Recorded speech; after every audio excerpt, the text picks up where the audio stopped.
কোন রাজ্যের ওয়াকফ সম্পত্তি কেন্দ্র সরকার ডাইরেক্ট এসে দখল করতে পারবে না, হস্তক্ষেপ করতে পারে না। এই রাজ্যের ভূমি মন্ত্রীর দায়িত্ব। তাই আমরা বলবো, আপনার এমপিদের এমএলএ কে বলুন যে আমাদের সঙ্গে কাঁধে কাঁধ মিলিয়ে আমাদের অস্তিত্ব বজায়ের জন্য এই বাংলার মসনদে আমাদের ভূমি মন্ত্রীও যেন আমাদের সঙ্গে সমর্থন জানিয়ে কাঁধে কাঁধ মিলিয়ে লড়াই করে। আর ওই সামনে দেখানো লড়াই নয়, মন থেকে ভালোবাসুন। আমরা তাহলে নিশ্চিত আমরা উপকৃত হব। অভিষেক ব্যানার্জিকেও বলতে চাই যে আপনি দিল্লিতে আপনার এমপিদের নিয়ে ওয়াকআউট করুন, লড়াই করুন, আমরা আপনার সঙ্গে আছি। আমরা কাফন বেঁধে আপনার সঙ্গে দিল্লিতে গিয়ে নামতে রাজি আছি, ঠিক না ভুল? অনেক ধন্যবাদ আমাদের শামসুল আরেফিন সাহেবকে।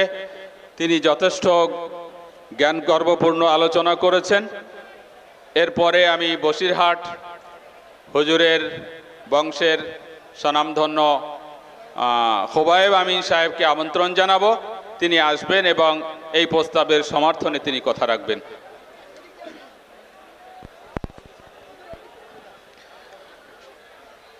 আসসালামু আলাইকুম ওয়া রাহমাতুল্লাহি ওয়া বারাকাতুহু।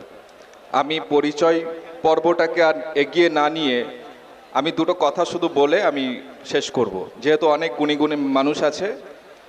আজকে আমরা এখানে লক্ষ লক্ষ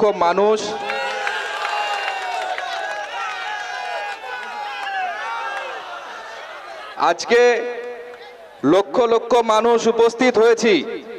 আমরা জানি যে আজকে আমাদের লড়াইটা এমন একটা লড়াই, নাগরিকত্বের লড়াই না, আমাদের লড়াই হচ্ছে আমাদের কবরের মাটিটা, জমিনটা শক্ত করে রেখে দেওয়ার লড়াই।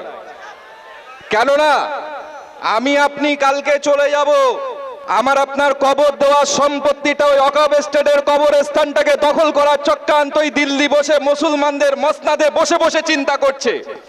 দীর্ঘদিন ধরে একের পর এক 3 তালাক বিল, এনআরসি বিল, যা খুশি তাই করে গিয়েছেন।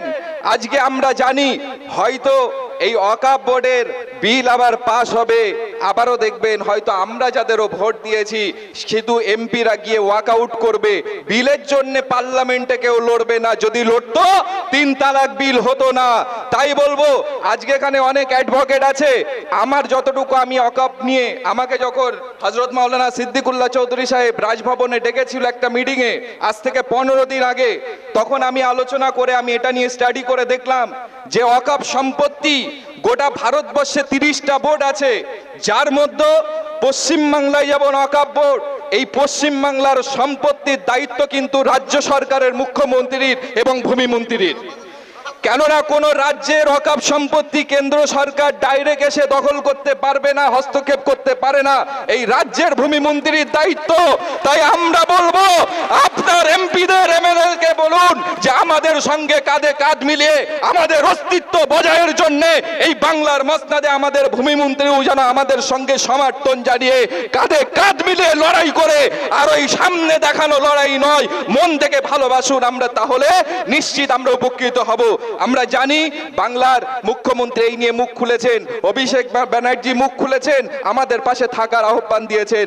আমি তাই আবারও বলবো, অভিষেক ব্যানার্জিকেও বলতে চাই যে আপনি দিল্লিতে আপনার এমপিদের নিয়ে ওয়াকআউট করুন, লড়াই করুন, আমরা আপনার সঙ্গে আছি। আমরা কাফন বেঁধে আপনার সঙ্গে দিল্লিতে গিয়ে নামতে রাজি আছি, ঠিক না ভুল? বন্ধুগণ, তাই বলবো সময় কম, অনেক জ্ঞানী গুণী বিচক্ষণ ব্যক্তি, এতটুকু বলবো যে আমরা আমাদের জীবন থাকতে আমরা নাগরিকত্ব ছেড়ে দিতে পারি। কারণ আমরা জানি দুনিয়া খোদার দুনিয়া, আমরা ইসলামকে মানি, শরিয়াতকে মানি। তাই বলবো আমরা সব ছেড়ে দিতে পারি। যদি বলেন নামাজ রোজা তো দূরের কথা, এই মেসওয়াকটা ছাড়তে হবে।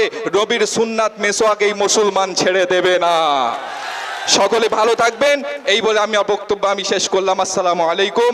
বসিরহাট দরবার শরীফের পক্ষ থেকে আমরা সকলে এই জমিয়ত উলামায়ে হিন্দের সঙ্গে, কেন সমস্ত সংগঠন একসঙ্গে আমরা আমাদের অস্তিত্বের লড়াইয়ে থাকবো ইনশাআল্লাহ। এখন আপনাদের সামনে আরেকজন প্রবীণ আইনজীবী সৈয়দ শামসুল আরেফিন সাহেব, আপনারাও